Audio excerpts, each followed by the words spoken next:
10 kilo બટેકા લેવાના, છાશ છીનવીને એને ખમણીમાં ખમણવાનું.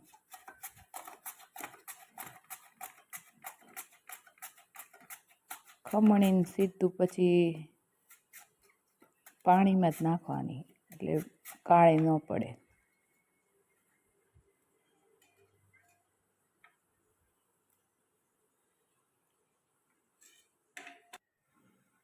પાણીમાં 5 પાણી ધોવાની. ગરમ પાણીમાં થઈ જાય એટલે બટેકાની વેફર નાખી દેવાની.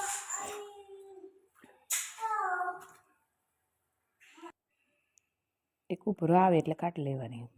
પછી એક નિતારીને એક પાથરતું જવાનું.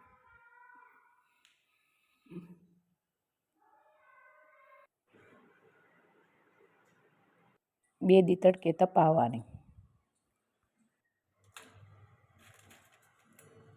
પછી ફ્રાય કરવાનું. એકદમ સોફ્ટ થાય બટેકાની વેફર.